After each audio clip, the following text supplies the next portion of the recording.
Chapitre 1. Partie 1. Lucas. Avec le col de sa veste remonté et les mains dans les poches pour se protéger du froid de l'hiver en ce début du mois de décembre, Lucas Dupré, âgé de 35 ans, déambule sans but précis à travers les ruelles d'Annecy qui, en cette période de l'année, sont illuminées de guirlandes scintillantes et multicolores. En évitant habilement la foule, il avance lentement sur les pavés légèrement blanchis par les fins flocons de neige qui tombent, les épaules tombantes et la tête baissée, comme écrasée par le poids d'un fardeau devenu trop lourd au fil des années. Lucas observe discrètement toutes ces familles unies qui s'adonnent avec joie aux préparatifs des fêtes de fin d'année. Il ne peut s'empêcher de les envier alors qu'il les regarde avec leurs enfants bondissant d'excitation autour d'eux, absorbés par leurs achats festifs avec des rires qui résonnent dans toute la rue, ce qui ne fait qu'accroître encore plus la tristesse qui pèse sur son cœur, déjà meurtri par la solitude. En voyant tous ces gens heureux autour de lui, son esprit s'égare quelques instants en rêvant à ce que sa vie aurait pu être s'il avait eu lui aussi la chance d'avoir une famille.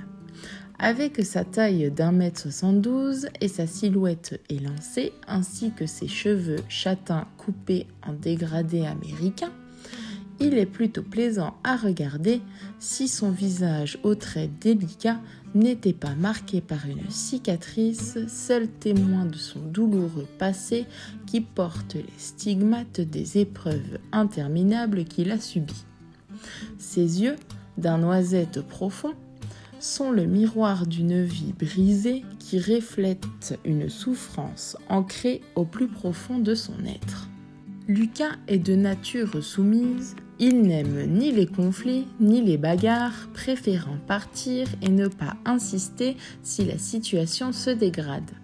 Il a toujours été comme ça, ce qui a provoqué chez son père un sentiment de honte d'avoir un fils aussi lâche, aussi sensible. Un homme doit être fort, viril et pas se comporter comme une gonzesse. Combien de fois n'a-t-il pas entendu cette phrase humiliante que son père lui crachait au visage, sentant ses postillons de colère lui tomber dessus. À l'école aussi, les moqueries, les coups et les humiliations étaient monnaie courante.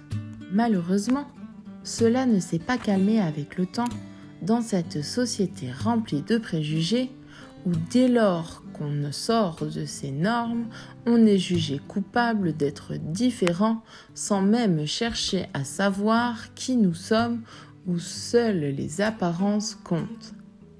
Lucas, orphelin de mère depuis sa naissance, a vécu dans la solitude, sans soutien, sans jamais oser se permettre de rêver à l'amour ou à la rencontre de son âme sœur.